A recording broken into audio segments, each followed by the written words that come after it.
குடும்ப வாழ்க்கை அப்படின்னு என்ட்ரு ஆகும்போது எதாவது பஞ்சாயத்து இல்லாமல் உங்களோட நிலை இருக்காது. நிறைய பேர் இப்போ கன்னிராசி பெண்களை வீட்டில் வயசு பிள்ளைங்களா இருந்தாங்கன்னா அம்மா திட்டிகிட்டே இருப்பாங்க. ஒரு சொன்ன பேச்சு கேட்க மாட்டான் மேம். இங்கிட்டு இருக்க துரும்பெடுத்து அங்கிட்ட போட மாட்டான்.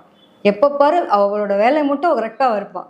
நல்லா சாப்பிடணும், தூங்கணும், ரெஸ்ட் எடுக்கணும், ஜாலியாக இருக்கணும், ஊர் சுற்றணும், இதெல்லாம் பிடிக்கும். ஒரு வீட்டு வேலை பொண்ணு அம்மாவுக்கு வயசாகிடுச்சு கொஞ்சம் ஹெல்ப் பண்ணுமா அப்படின்லாம் பண்ணவே மாட்டேன். போகிற இடத்துல போய் மாட்டா தான் தெரியும். இந்த இடத்துல நிறைய பேர் நம்ம கேள்விப்பட்டிருப்போம். இந்த பிள்ளைங்களாம் என்ன பண்ணுவாங்க அப்படின்னு பார்த்தீங்கன்னா, அம்மா உன் வேலையை பாரு, எனக்கு பிடிச்ச மாதிரியான பையனை நான் சூஸ் பண்ணிப்பேன், அவனே எனக்கு எல்லா வேலையும் பார்த்து கொடுத்துருவான், நீ ஏமா கஷ்டப்படுற, அந்த வேலை உனக்கு வைக்கவே மாட்டேன், துணிச்சலாக பேசுவாங்க.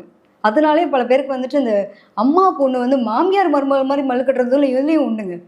அது அந்த திருமண வாழ்க்கை சம்மந்தப்பட்ட பேச்செடுத்தாலே சண்டை சச்சரவுலாம் நிறைய பேருக்கு வரும். எல்லா பேங்கிங்காக இருக்கட்டும், எல்லா விஷயத்துலையுமேங்க, ஒரு பணம் கொடுக்கல் வாங்கலாக இருக்கட்டும், அவங்களோட புத்திசாலித்தனத்தை யூஸ் பண்ணி சூப்பராக பண்ணுவாங்க. படிப்புன்றது சும்மா சாதாரண படிப்பெல்லாம் கிடையாது. எனக்கு பேஷன் ஒன்று, ப்ரொஃபஷன் ஒன்று, எனக்கு என்ன விஷயம் பிடிக்கிறதோ அதை நான் அது ஒரு பக்கம் தனியாக இன்கம் வரட்டுமே, அந்த அளவுக்கு ரொம்ப டேலண்டபுளாக இருப்பாங்க. நிறைய பேர் இல்வாழ்க்கையில் தோற்று போகிறது யார் அப்படின்னா கன்னியாகுமரி பெண்கள் தான் நிறைய இடங்களில் தோற்று போகிறாங்க. என்ன காரணம்னா பிடிச்ச லைஃப்பை போய் சூஸ் பண்ணிட்டாங்க அப்படின்னா அதுக்காக அடம் பண்ணி